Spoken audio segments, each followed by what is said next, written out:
California, Mama Urku. Tayta, Willka, di manada. So, kaibigan. Mama Tayta. Mama Pakarinka. Di manada. Ya, kian ba shunchi? Kadari ka pa. Tayta.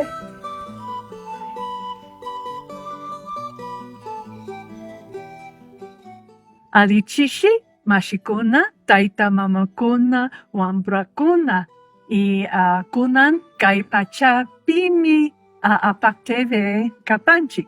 Kunan charipanchik Caren Caig, Mama Caren, Estados Unidos, Mama Jactamanta, y China Jacta, Tayta Guillermo Santillán, Yachak Tayta Agato Jactamanda.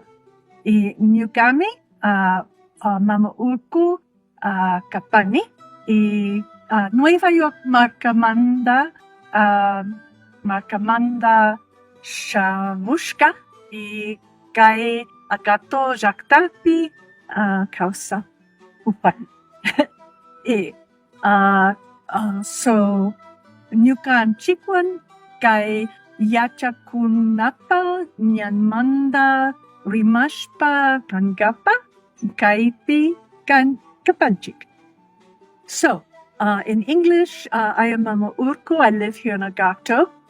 Here's Mama Caren Caig, and we both are from the United States. And our speaker today is Tayta Willak, or Guillermo Santillán, a shaman, what is called a shaman, here in Agato at the Pakarinka Ushay Ceremonial and Cultural Education Center, where he gives many programs, provides programs in the English language to people who want to learn in English. So, the program is called Authenticity in the Spiritual Path, and I want to begin with a question, which is, if there is authenticity, obviously there is inauthenticity.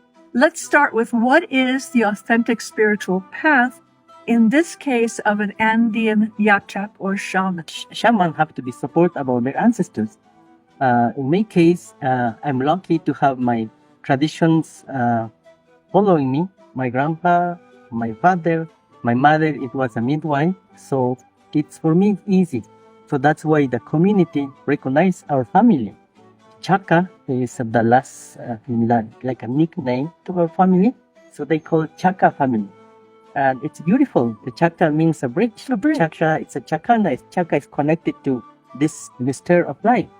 So we have background. So that's very important to become a Yachak. And then we have to have some guide teachers, elder shamans to give us permission to do ceremonies. Without that, I'm not still Yachak. Doesn't matter how much I learn, how much I know. Doesn't matter if my grandpa, my grandpa is a shaman. If I don't have permission from someone recognized by the communities, I'm not allowed to do ceremonies or healings. So it's important to understand that. So besides that, for our beliefs, the teachings of my grandpas, my father, my mother, and Tayta Yachak Alberto, we have to be connected to nature and not just learn about the books. From the books is information, but become wisdom when we become part of nature. Mm-hmm. So we grow chakra. Chakra in our language is cornfield or crops. Mm-hmm. So we have to connect with that. In our communities, to be a Yachak, to be a shaman, you have to be recognized first by the community. If the community doesn't know you, you are not a Yachak yet. And then you have to have also your traditions. You have to support you. You have connect with that. Yachak without the chakra is not connected to nature. So he has only information. So to be a Yachak, you have to know the nature, you have to understand the mountain, cloud, everything. You have to be connected. So that it help us um, to say someone is in authentic part of shamans or Yachak. And Pakarinka Ushay offers so many opportunities in the different workshops and retreats to come and immerse yourself in this community and to spend time with an authentic Yachak in nature here in this beautiful, beautiful area. You mentioned Hatun Tayta Alberto Taxo. Can you tell us a little more about your relationship with him? Yes, when I used to make a lot of questions to my mama couldn't explain it really well about the mystery of life. So how the rainbow affects you. So my mama used to say, that's how it is. That's our traditions. We do that because it's our traditions. But as a young, I didn't, I wasn't happy with that simple question. So my mother get tired from this crazy questions. So why I used to ask, why you pray to the water? Why you talk to the mountain? So my mama said that is our way of living, and but I wanted to understand more about that. So my mother says, I think you have to visit another shamans to understand this, and so that's why. Um, Thanks to my sister, big sister, they took me to visit the big shaman, great shaman, we call Hatung Yachak. So he teach me with some information about why we do this, why we have to do this, why we eat this and this, and this and this. So why we step this food? Why not do this? So all these things, he explained me better, so I understand in my mind, also my heart. So traditionally, we do in a community. We planting, we praying, we watching everything, we connected. But I didn't. I wanted to have a little bit of understanding why we do. So he helped me with that. I have a question. Is that unusual to you sound like that was a little different. Like not all the children running around who might be in a spiritual family are having those deep questions. Is that part of being an authentic Yachak? Is that having those questions from a young age? Yeah, we have a call from the mountains. Mm-hmm. Yeah. And when we are into this world, my mama say, you were crying my belly. So all these signs tell you you are in a path of the shaman. Mm-hmm. And when you buy a kid, a boy playing, you find rocks and say, Mama, I found these rocks that are beautiful. And Mama said, my son, that is a call from the mountains. He's inviting you to work with the mountains. So you have signs during the days, during your journey. Same thing, my father, he was long ago. We used to go to the fields or to the cliffs to do our necessities. So he was there with the ground. He found a nice shiny black rock, and he was happy. He said, "Wow, I found this." So that's why my grandpa says, "My son, the mountain is calling." That's why we connect to the mountains. That's why we work for the mountains and to the rivers, and we find rocks, we have signs, we have elders, we have shamans, we have background. Everything connects, and there is no escape to say, no, I don't want to be this. So I was kind of pushed to be in this spot. PGY. So you did not just spend a week with Hatun Tayta Alberto. You spent almost 10 years with him, training, living, and learning the way of the shaman. Right. Yeah, I grew up with my mother, helping my mother. My mother was midwife, a healer. So I learned about plants, medicine plants, cut. My mama said, Rudal apamupay, Markut apamupay, Chigat apamupay. So I knew this. So I was a helper, my mama's helper. And then Tayta Yachak, Taxo, helped me to understand deep why we use left hand, why we do right hand. All these little secrets we can call now is not anymore secrets. So I spent more than 10 years working with him, helping him, and becoming almost his son. In our language, we call Winyachishka. And he called me Winyachishka, so a stepson. So I grew up with him. I know What him. age? I started from 14 years old, and I ended up in around 21 when we start. Actually, it happens because Tayta Yachak had a learning center, secret learning center. It was prohibited a long time ago.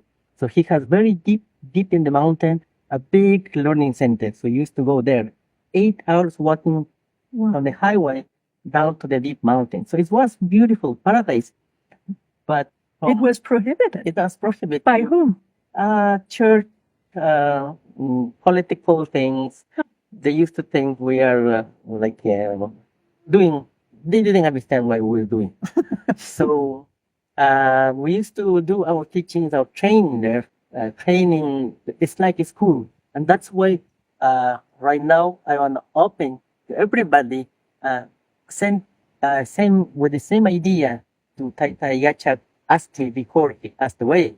Asked me to continue the school, not just stop. You have to teach them the steps to do. So right now I'm dreaming and working on it. Have a space to teach young people from my communities, neighbor communities, and why not to open to the world to understand this way to live in nature, in a gentle way to be in nature. So I was saying at that place, somebody put on fire.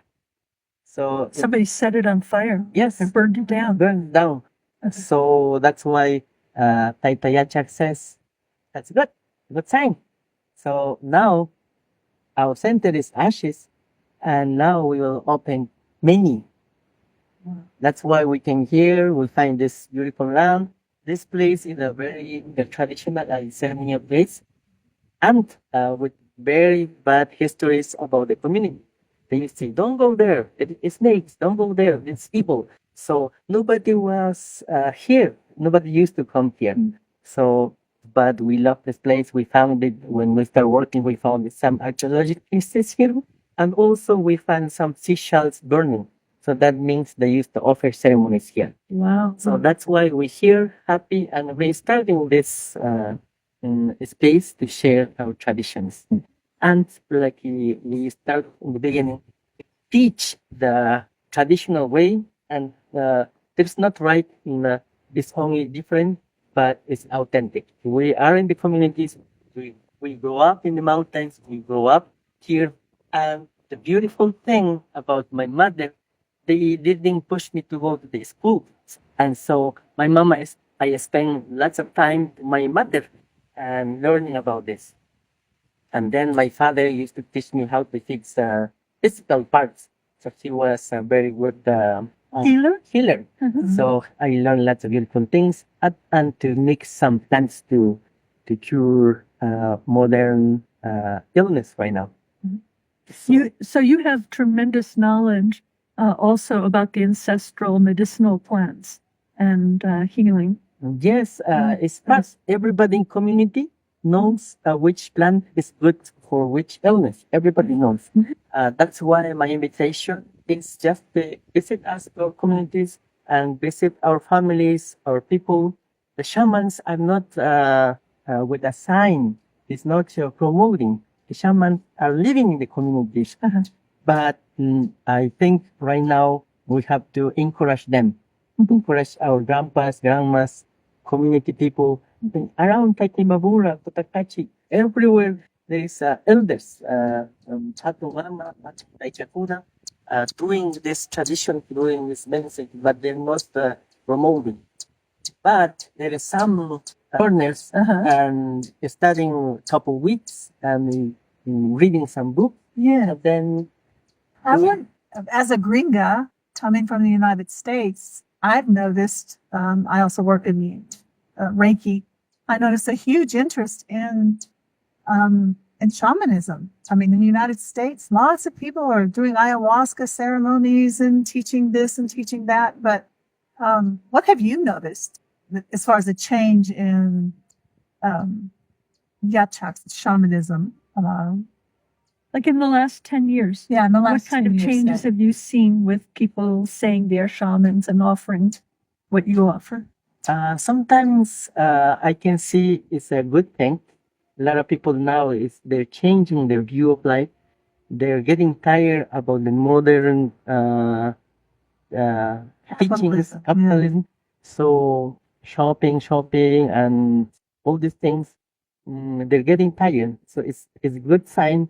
So everybody's looking for nature. Everybody's looking for alternative medicines, for powerful shamanic medicines like ayahuasca, wachuma, wantu, a lot of traditional medicines. So they're looking for medicine. That's a good sign. That's why probably mm, the modern societies they know how to do business and take profit of this. Ah. So they see how people are looking for this. So if same people who are planting with a lot of chemicals now doing organic, but the same company they changed the logo only. So natural, the pharmaceutical, they changed the green logo, but they doing the business, and now they're taking our traditions now. They're, I don't know how to say, they colonize it. They take our, They appropriate, cultural appropriation. yeah, and they did long ago with with the gold and with all the art of our cultures. Now they're doing with the most sacred of our culture, our way of living. So that is the sad part. So the last year in the international meeting of shamans that we call, so we were talking about this. So it's enough. Let them make business with their traditions.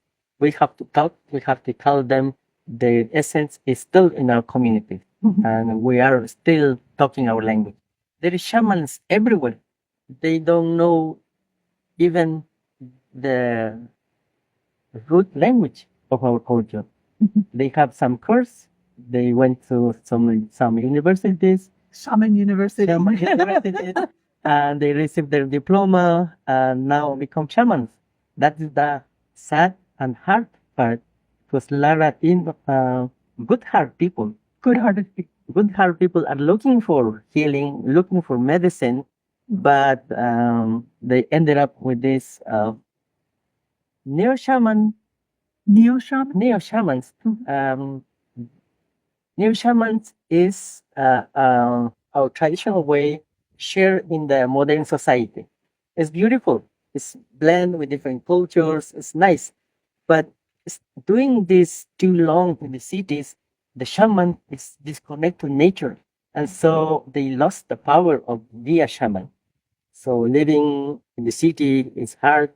Eating the city food is not healthy. So that disconnect the shaman from the source of the nature. So then he ended up being just a fake shaman, a pseudo shaman. And they are not recognized as a shaman by a community. No, They have a piece of paper from a Western institution, yeah, usually, yeah, that says, I am a shaman. But what you're saying is a person cannot be a shaman if they are not authorized by their own community and recognized yeah. as a shaman. The shaman. That's why I was trying to understand why a lot of men and women are becoming shamans. Checking, exploring, meditating, and find out if this is only their traumas. They're traumas. Yeah, they're narcissists. They're narcissists. So for us, narcissist is an illness. It's a person disconnect to the society, disconnect from the nature. So become narcissist. And how you feel this, how you fill it up, this energy is I'm in spirituality and use them. I'm a spiritual. I'm a shaman. So then they feel this traumas and they feel good that they have followers and they feel they valuable. And also some shamans are the maximum incas. So they take the power. That's ego. It's about ego. It's about ego. And I find out it's just about narcissism. So in some ways they are serving themselves while you are serving your community. That's a big difference. That's a big difference. That's why I invite everybody. If you're looking for medicine, if you're looking for understand the way of shamans, you should visit our communities and go ask someone in the community. And the community people will say, I know, visit that Tayta, visit his mama. So, because the community recognize, if you go with a name, there is some shamans, they're very popular in the internet, but you go to this community and ask, you know them? You know him? Say, I don't know him. Yeah. I would like you to talk a little about, because you're very compassionate within your view of people who are selling themselves as neo shamans, but there's a danger to people seeking ayahuasca ceremonies, for example, with someone online. That I think that's actually one of the workshops that we're doing is talking about how to know if you're doing ayahuasca with a legitimate shaman. And could you speak a little to, not all of it, but just a little about what people can beware of? Like, I didn't know you could buy ayahuasca online. Now it's possible. But you've been working, like in Canada this summer, you had to work with someone, I think, who had, can you share that story? Yeah, like I was talking in the beginning, good heart people are looking for medicine. Yeah. And now it's business set up about this. So they fall in this business. I don't, I cannot say nothing about that. Everybody has their own time, their own space, and everybody their own decision where to go. So if they have to have experience with this new shaman, I think it's their experience. But I would love to recommend to everybody to meditate. Don't rush and feel. Go to nature. Connect to yourself. Listen yourself.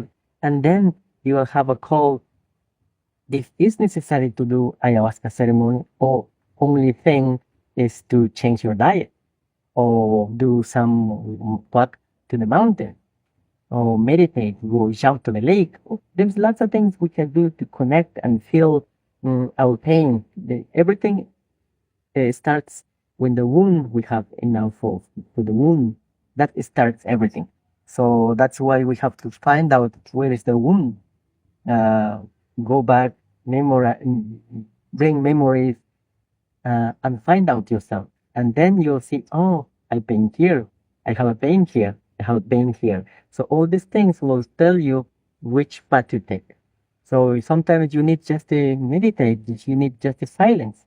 And you might not need to take ayahuasca. If you after that, after this process, you find out is you need something. If you're still aware to need something, you don't need ayahuasca.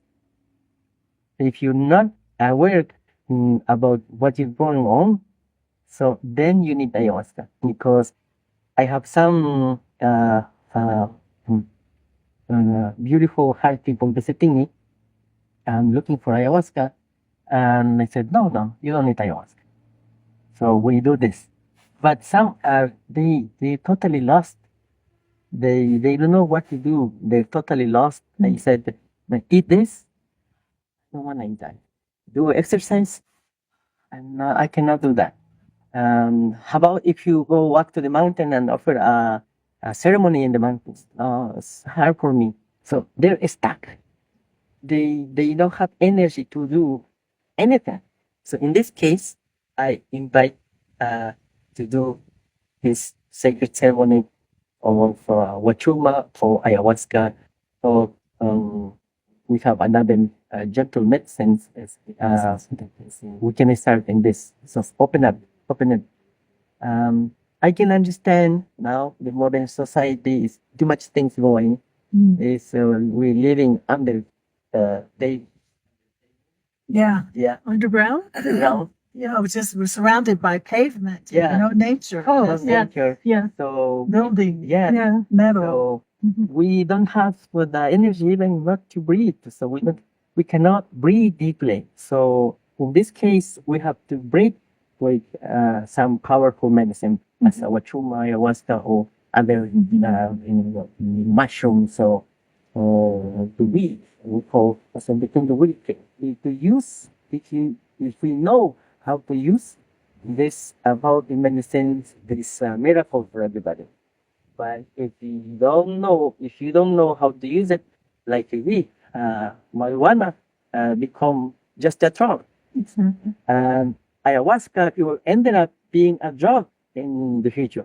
Everybody will have ayahuasca every Friday, so it's, people will change. Yes, that's why it's very important. I will repeat again. If you need medicines, go talk to yourself and go to nature. Nature first. Nature first. And then nature will guide you where to go. Pakarinka Ushay is not like an experience, a group retreat kind of place where groups of people come and all do ayahuasca. For you, as an authentic Yachak, ayahuasca is a powerful medicine that is used kind of as a last resort after you counsel someone and talk with them to better understand what they need. And then you only suggest ayahuasca if you feel there's a need. So you're not inviting people to come in groups of, 20 people. Come on, let's all, do ayahuasca and see what happens. Yeah. First thing, Yachak have the sensibility or sensitivity, and feel the energy. So if someone asks me for cleansing, I can see, I can feel the person. I can say, yes, you need a cleansing. I can say, no, you don't need a cleansing. You should stop drinking this. You will feel better. So with ayahuasca, same thing. And you don't have to talk too much. That's why I don't think about that. I feel the person. When I feel the person, I can see if you're ready, he needs medicine. We have to hurry up. So I can see.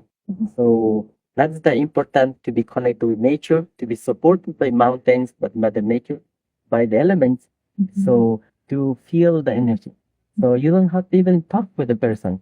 When we get close in a meeting, I can see this person need that. I can see it, but I won't say nothing until they do the steps.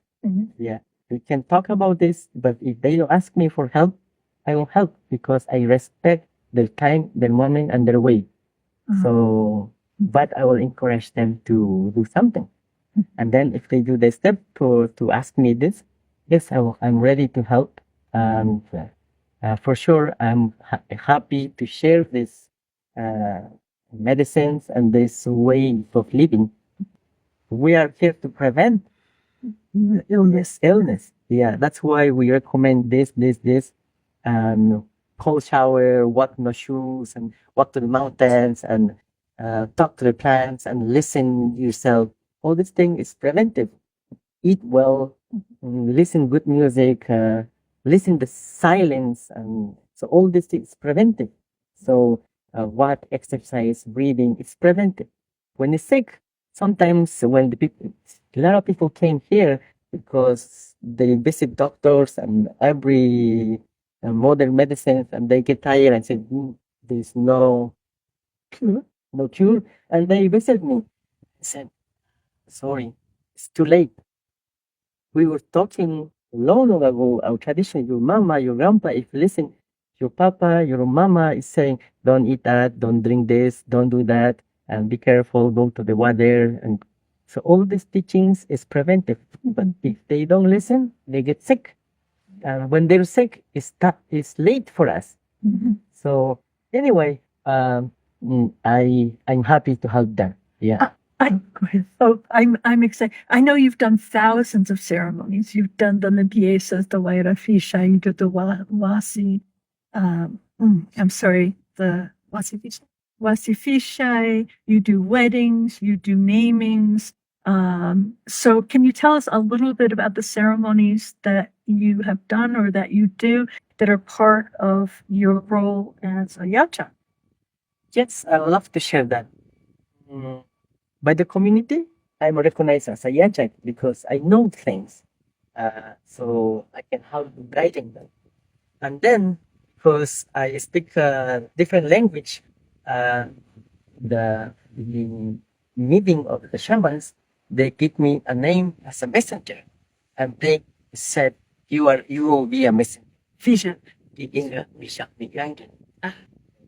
That become it's like a name become a bijak, a messenger.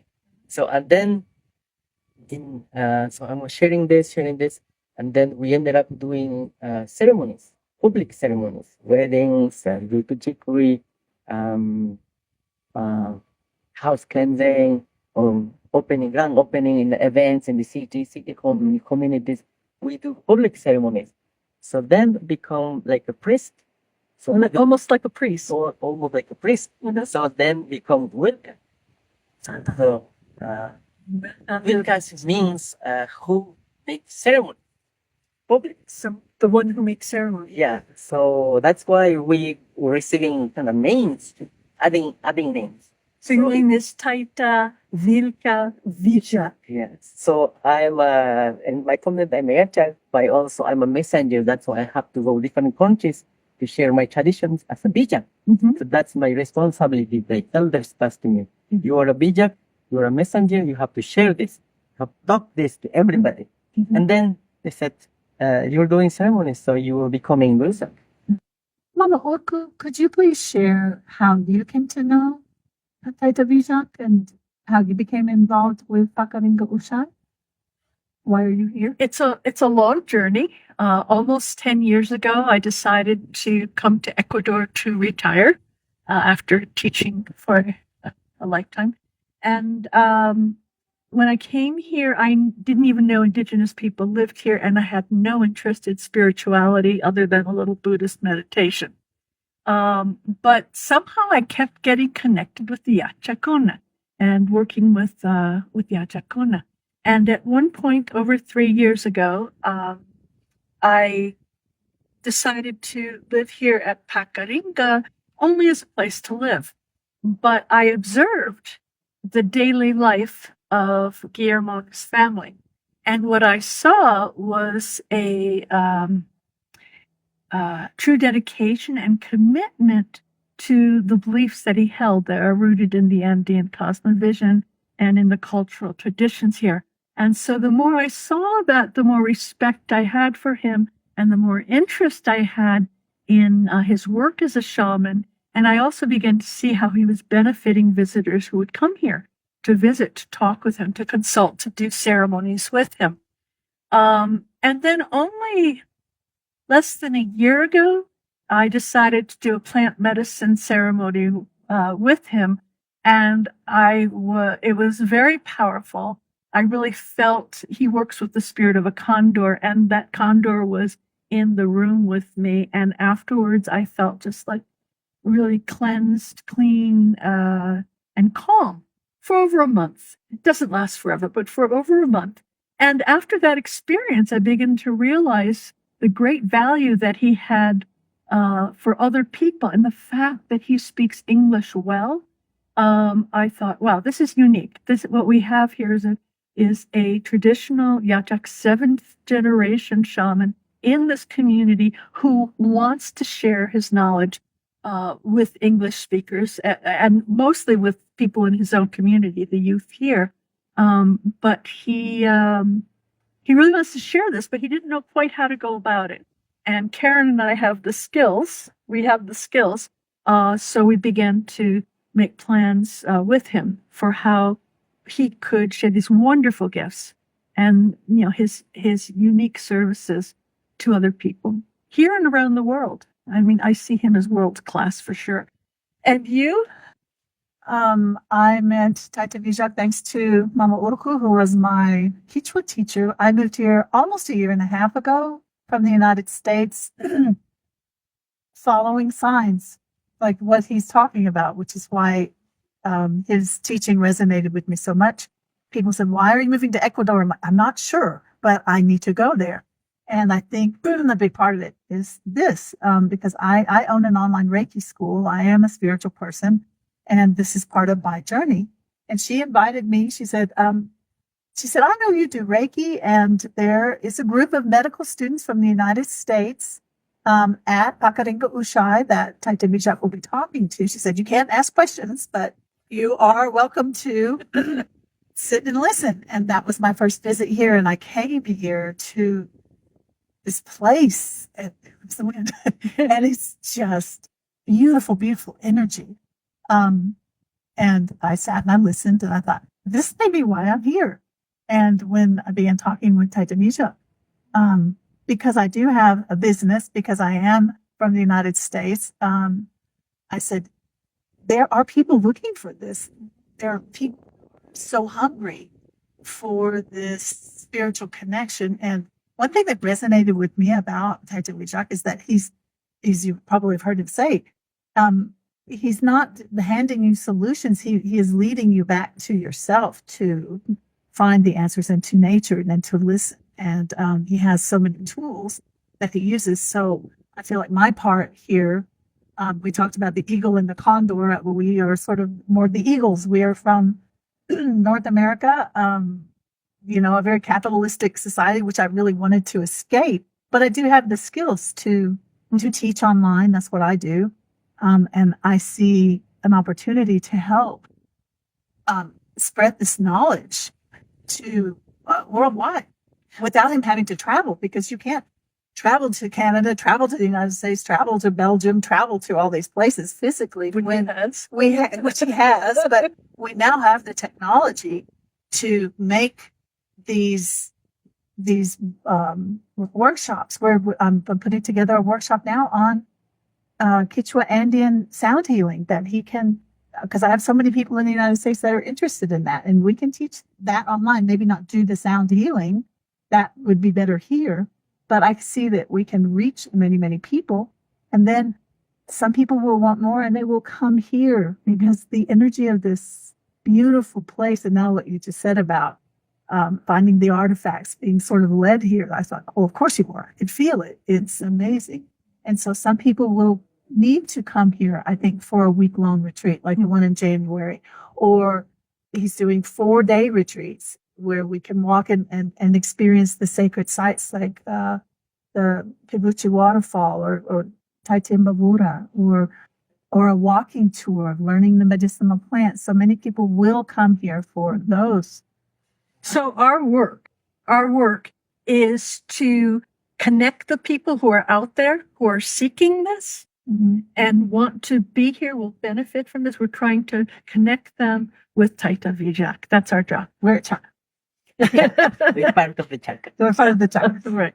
Tayta Yachak, can you please explain why you have created Pakarinka Ushay, and what you hope to do with this place? What is your vision for Pakarinka Ushay? My vision is it brings to my time when I was young, seeking for understand the life in nature. So that's why now I have the responsibility to share to another young people, the next generations, to understand the value of nature. Modern society is killing Mother Nature. So we have to change our view of life, because if we hurt Mother Nature, we just naturally hurting ourselves. So if we feeling better, naturally Mother Nature will feeling better again. So we need healthy young people, healthy human beings to support Mother Nature. So that's why we built this learning center, to share our experiences and unite these two energies, north and south, south-north. Eagle Condor. Eagle Condor, my heart. So Warmi Hari. So we're working hard to share this. It's built by the dream. This is a beautiful building based in a dream connected to effective Zabura. A dream that you had literally. Yeah. When I was young, I had that dream. So now it's become true. Sharing, my mama was working here. So share my mother words to other generations. So we create this space to remind them who they are, to my people and to human beings, because Native people, everybody is just a human beings. So remind the essence of human being. What is our purpose in this mother nature? Why we're here is just to remind them. So I'm here taking my mother, my father, my grandpa, Tayta Yachak, Alberto, and Natalie Yachak Kuna from different parts we used to work. So just to pass this word to everybody and remind them who they are. And I know that you prioritize working with the youth of your own community, with other Indigenous youth, to help them especially reconnect with their cultural roots, with the spirituality, with nature. So that some of the registration fees that are paid by perhaps wealthier folks from North America, some of those fees will be used to provide that education and experience and classes, including music classes, for the Wambrakuna of Agato and the surrounding Quechua Otavalo people. Yes. Oh, please tell them what Pakarinka Ushay means. That's the whole purpose. The name, if you don't speak Quechua, what does Pakarinka Ushay mean? The Pakarinka Ushay is the power of the new dawn. The power of the new dawn. After a long darkness. Yeah, after a dark night Pachakutik, now we are in a new Pachakutik. Pachakutik is a time cycle. So we are in a new Pachakutik. Now we can feel the dawn coming. And so that's the power. The power is in a new generation. So we're dreaming to have better human beings to support Mother Nature and stop this crazy way really. So I invite everybody to join us to this journey of healing ourselves and naturally healing Mother Nature. And so we have day workshops or half-day workshops here that are more for local people who speak English. He will be offering some of this in Spanish and Quechua in the future. Right now, we're focusing on the English speakers, but we also have retreats, multi-day retreats where people can come and immerse themselves here in the culture. Yeah, and stay with local families, which supports the local economy, but you also get an authentic Otavalo Quechua, is it? Quechua, Otavalo. You get that experience of staying with the family. So that's it. Yupay chani tukuya mashikuna, okipanikuna, taytambakuna. Ñukaka kush kami kani kay tayta yachaqkunapaq, ñukanchik mamakunapaq yachaykunata shunqumanta munama riqsichihushpa. Yupaychapani purimupankichik. Yupaychani. Yupaychani. Yupaychani.